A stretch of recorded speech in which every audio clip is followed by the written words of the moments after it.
she said they bought a car together as a couple. However, he went and wrote the car under his name behind her back 2 days after they bought it. Their relationship did not make it.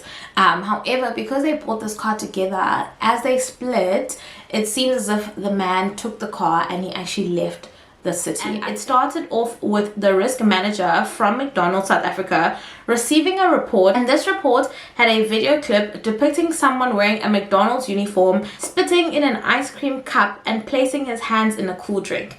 The person then threatened to circulate this video on social media unless an amount of 100,000 was paid within 2 days.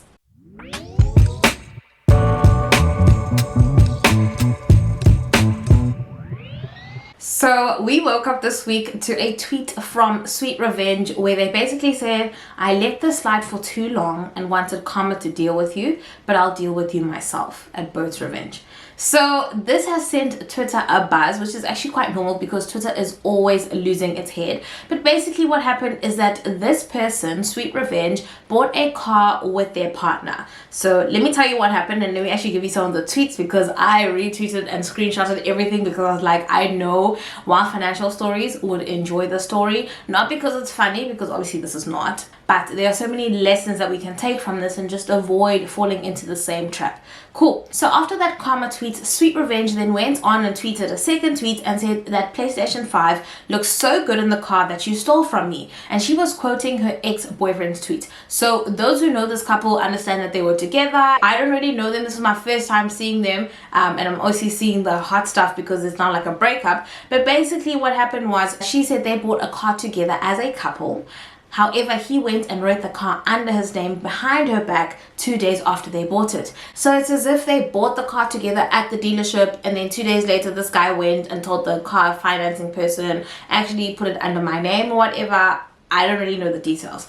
But then the woman also did a statement saying, I am writing this to address the ongoing disputes between Jabulo Ndlovu, publicly known as Boat's Revenge on social media, and myself regarding the payment for the car we jointly purchased. Mr. Ndlovu took the car without my knowledge and has still not paid my portion of the purchase price as requested. Furthermore, there are banking statements that demonstrate my portion of the payment. Despite my repeated efforts over the past year and 3 months, I've been pleading with him to pay me the portion of our money that was used to buy our car. Okay. Regrettably, my attempts to resolve this matter amicably through private communication have been met with disregard.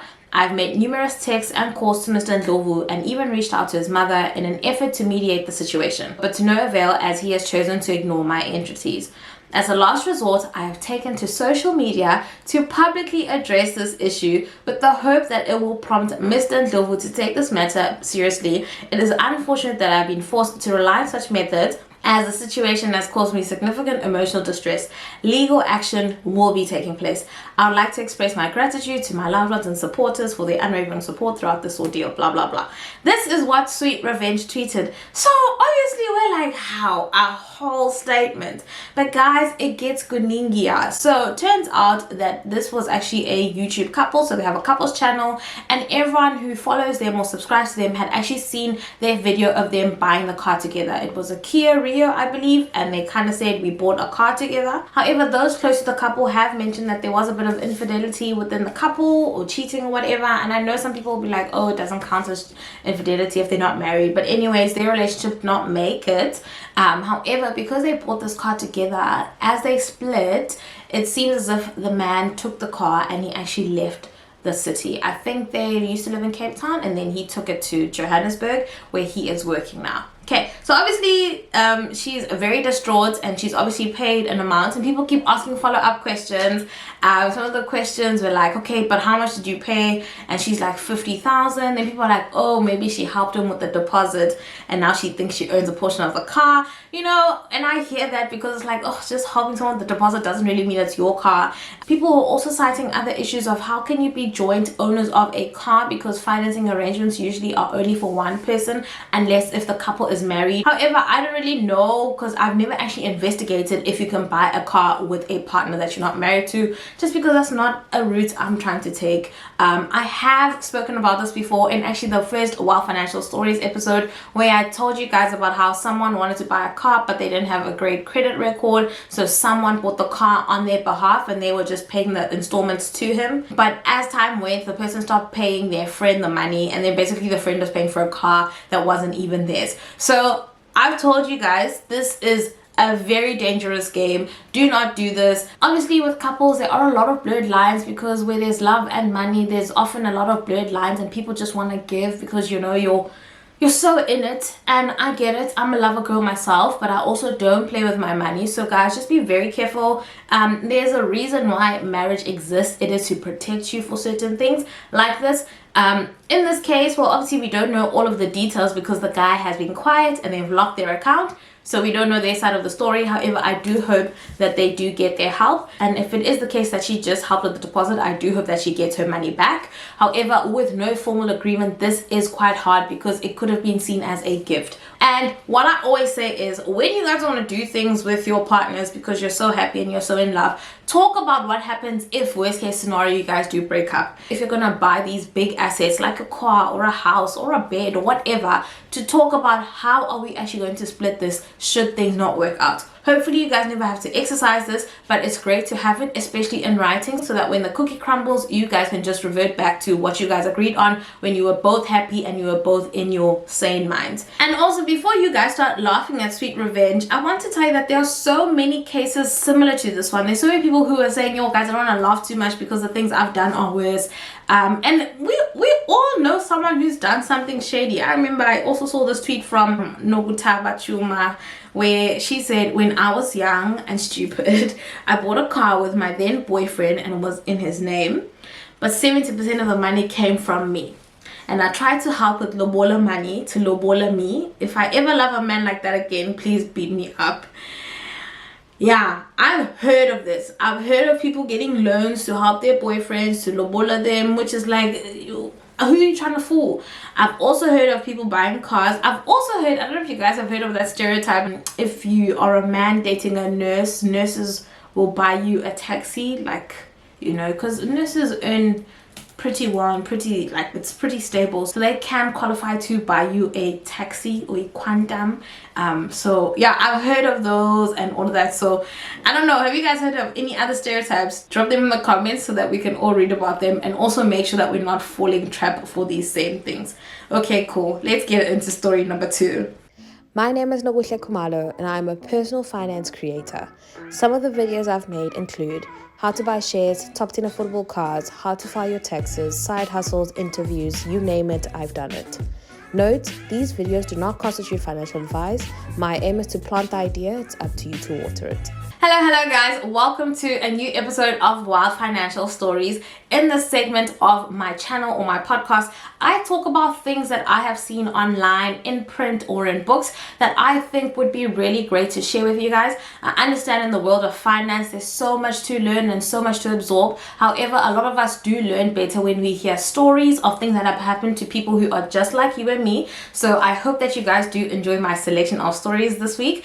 If you guys do have any other stories that you'd like to share with me, please do tag me on social so that I can see it and take a screenshot. However, I've also opened an anonymous submission link, so if you have a story that actually relates to you or someone you're close to, but you don't want to be known, so you want to remain unknown, there is a link in the description box or in the show notes, just so that you can click on it and actually write the story to me, and hopefully I will include it in the next Wild Financial Stories episode. Before I forget, this podcast is available on multiple sites, so you could be listening via Spotify, Apple Podcasts, Google Podcasts, or my favorite, YouTube. That way you guys can actually see my face and my reactions. Oh, and how rude of me to not introduce myself. Hi guys, I am Nokuhle and I am a chartered accountant. I'm also a personal finance creator, so I create content online, mainly on YouTube, to teach you guys things that I believe we should have learned in school. So whether it's how to file your tax, how to invest, how to buy a car, all the things that school didn't really teach us, I try my best to help educate you guys,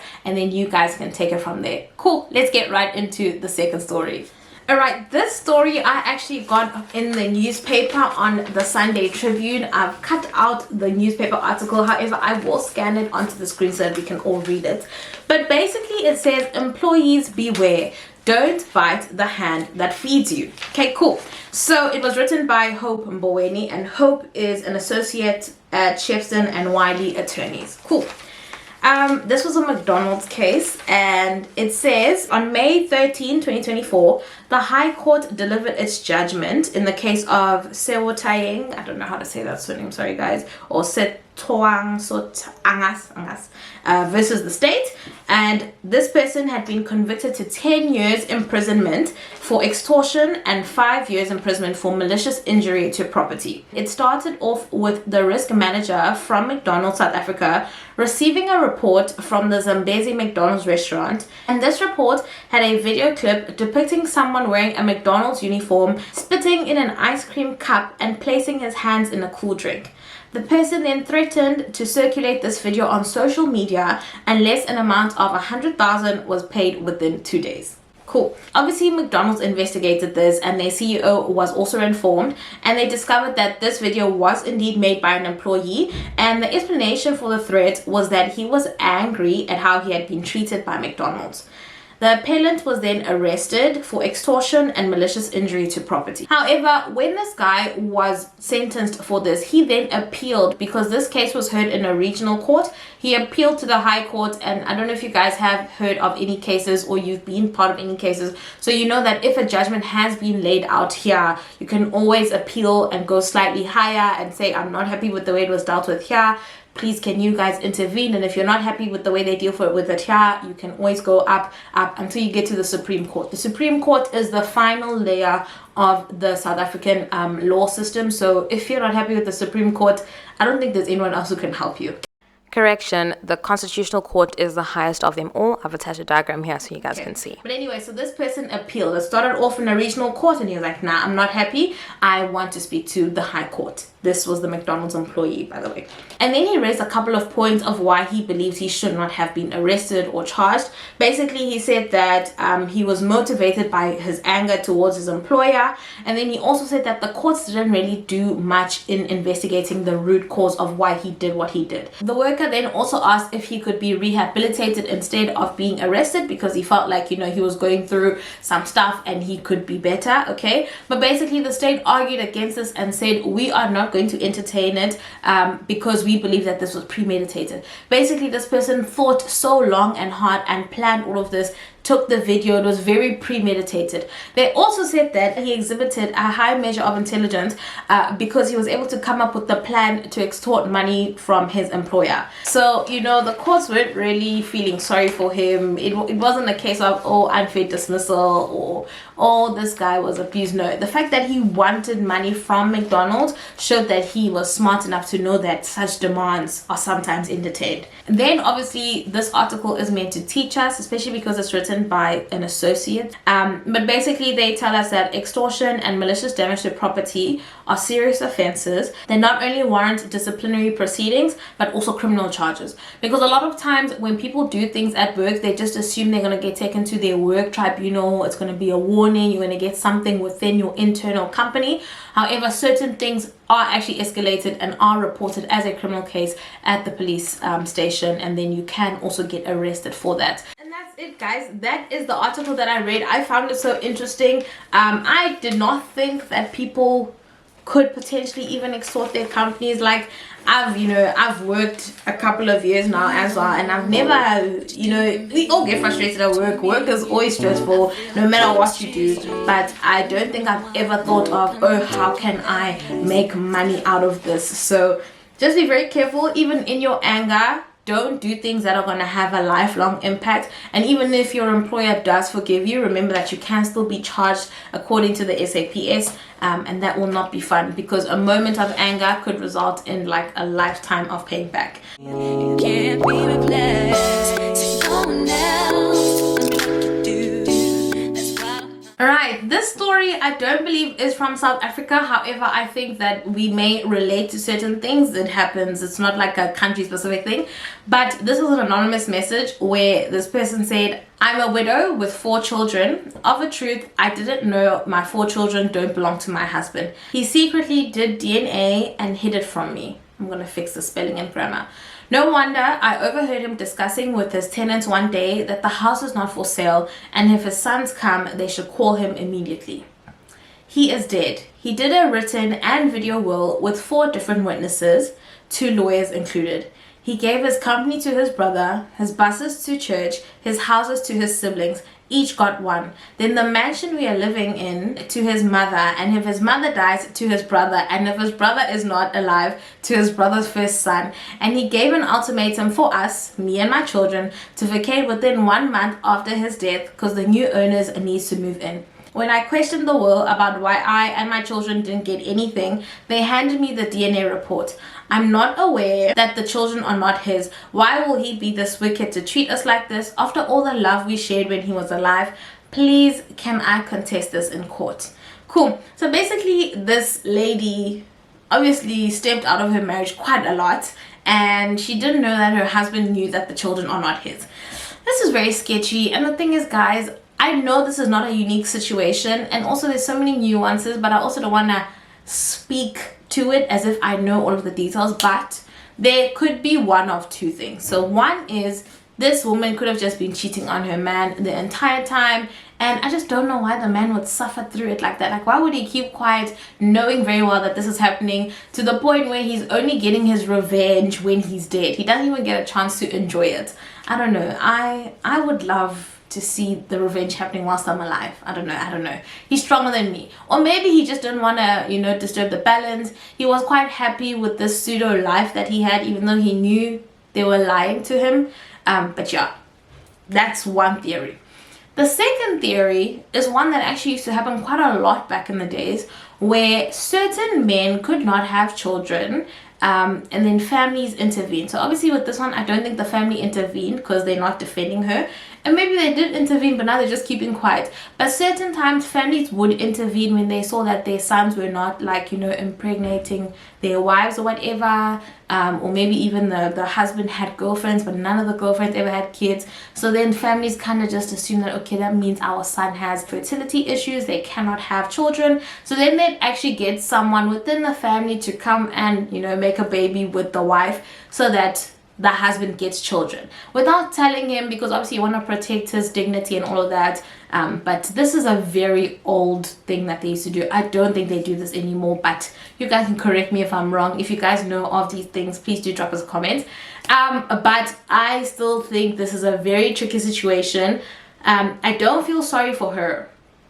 I don't feel sorry for her. I do feel sorry for the children though, because I don't think the children knew that their dad wasn't really their dad. So now to find out that, this person you have been, living with and loving and you grew up as your father is actually, 1, not your father. That's traumatizing in itself. But now 2, they have excluded you from any inheritance, and it's not really your fault. Like, this is nothing that you could have done to fix it. It's not your fault as the child. But if women are facing these issues, I think people need to look into your IVF. There's so many advanced technologies that you can do now, and even if you don't want to do the advanced route, or maybe you can't afford it, that's okay, but talk to your partner. This is also very easy for me to say because I'm quite a young person, so we as young people kind of are educated about this. We learned about this in school. We can run tests, whereas with your older couples this might be quite a hard question, and men usually feel like it impacts their manlyhood if you're telling them that they can't have children, so they don't want to know. Hence it's hard for you to bring up this conversation. However, to step out of your marriage to cheat, I also don't agree with that, because you are doing more damage than good. Yes, your heart is in the right place, but the way you're doing it is not fine. Also, there are so many other ways of having children. You can actually adopt. There are so many people who need that motherly love and fatherly love, so you could always adopt. This could be like someone within your family, or even like a whole stranger from an adoption facility. So there are always alternatives. Yeah. Sad for her though, but I do hope that the family does kind of help the kids out a bit because they did nothing wrong. Cool. That's the juice. What do you guys think? Do you guys feel sorry for her? Do you guys know of any similar situations? Let me know in the comments and let's carry on.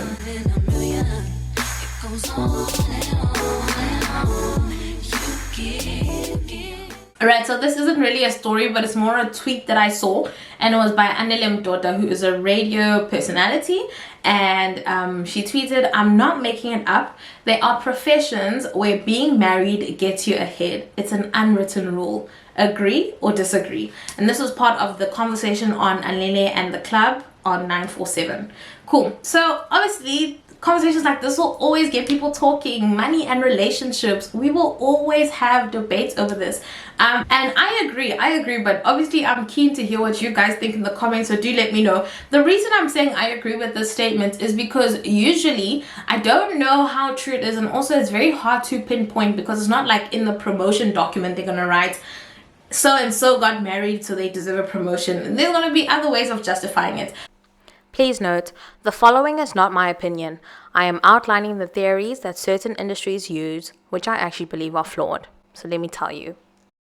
If you think of a man who is married, there is this assumption that, oh, they are responsible, they are committed, because I mean they're committing to a whole woman, they are loyal to this woman. And also when men are married, they tend to have so much support from their spouses because now they'll make their lunch and their dinner and all of that. And also there's this belief that men who are married and those who have kids are not going to mess up at work because they have a lot that is relying on them being employed. There's a lot relying on them being successful. So those people are not going to jeopardize any big projects because they require this money to support their family, to keep it running, and those are the type of people that you want as a business. Okay, right. On the flip side though, when you are a woman and you get married, okay, congratulations, we see the ring, we're happy for you. But there are these thoughts that, oh no, she's getting married, which means she's gonna be, you know, focusing so much on her husband. That means you probably can't make her work overtime because she's gonna tell you, oh, she has to go cook or whatever. Also, when you're married, there's also this assumption that you're gonna have kids soon, and if people have kids, they have to take maternity leave, and that's like 6 months out of action. Oh no, this person, you know, we can't really promote them because they're not even going to be here for the whole project. So that's the justifications that come up. Obviously, as we progress as a society, I don't believe that this is honestly true. Like I think people should be promoted based on, you know, their performance. If someone's doing a good job, give it to them. But also when I'm saying doing a good job, like you can actually see, not that they're good at talking, because there are people who are just good at talking and sounding like they know what they're doing, and then there'll be people who know what they're doing but they can't speak on it. You need someone who is a combination. However, I have touched on this a bit more in my video of how to get promoted, so make sure you check that out if you are interested. However, I think that businesses and corporates should actually work on this and see how they can better support people to make sure that everyone is still on the same trajectory, because remember, not everyone who's getting married is going to have a kid, and also not everyone who is unmarried is single and childless. Some people are single but they have children, but they'll still get promoted. But also this is also a push for men to be more active in their family lives. Okay, just because the kid is sick doesn't mean the wife has to take the day off. You can also take some day off. It also speaks to how sometimes men used to say, oh, I'm babysitting, and it's like, who are you babysitting? And they're referring to their own kid. It's like, no, you're not babysitting, you're with your child. That is not babysitting. So obviously back then that's how things used to operate, but in the world of today I do believe we are making better efforts to remove this. I think people are brilliant. I do not judge a book by its cover. I actually had a conversation with one of my nephews. He was saying that men are better investors and men. I was like, I don't know where you heard that, but you know, that's not how we operate.